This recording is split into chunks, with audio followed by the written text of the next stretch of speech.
আসসালামু আলাইকুম। আশা করি আল্লাহর অশেষ রহমতে আপনারা সবাই ভালো আছেন। আজ সকালে ঘুম থেকে উঠে একটা দেখি কলা বাগানে যেয়ে দেখি কি একটা অবস্থা। সেটা হলো গতকাল রাতে কলা চুরি হয়ে গেছে। ১৪ কাঠ মতো কলা চুরি হয়েছে। এইখানে দেখুন কি অবস্থা করছে, মানে একটু আগেই কাটা বলতে মানে মনে করেন ৫ থেকে ৬ ঘন্টার মতো কাটা, সেগুলোকে দেখেই টের পাওয়া যায়। আসলে এই কলা বাগান ধরে বিক্রি হয়েছে, কিন্তু মানে নিতে পারে নাই। যাই হোক, এই মানে ওনারা নিছে ব্যাপারীরা, কিন্তু তারপরে বাদ বাকি ছিল যেইগুলো সেইগুলো এইভাবে কেটে নিয়ে গেছে গতকাল রাতে চোর। দেখেন পাতা নিচে রাখছে, কিন্তু এই কলা নাই।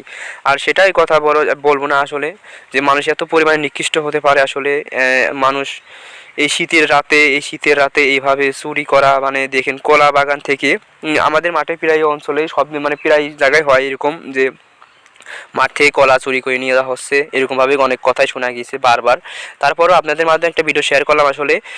আসলে একজন চোর যখন চুরি করতে আসে তখন তার মনে কখনো এরকমভাবে আসে না যে কীভাবে একজন মানুষের ক্ষতি করছি, তা সে আসলে কী মনে করবে, এসব কোনো কিছু তার মনে আসে না।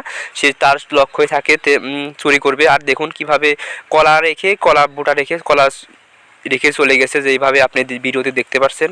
আর কিছু কলা নিতে পারে না, সেইগুলো সকালে বাড়িতে নিয়ে আসছি, যা আপনারা ভিডিওর মাধ্যমে দেখতে পারবেন।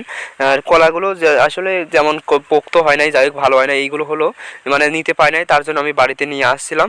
এইগুলো এই দেখেন কাঠ থেকে ছড়িয়ে আলাদাভাবে করে বস্তা ভরে নিয়ে নিয়ে চলে গেছে। এইগুলোই আর কি। ভিডিওটা এই পর্যন্ত শেষ করছি। আসসালামু আলাইকুম ওয়া রাহমাতুল্লাহি ওয়া তাআলা বারাকাতুহু।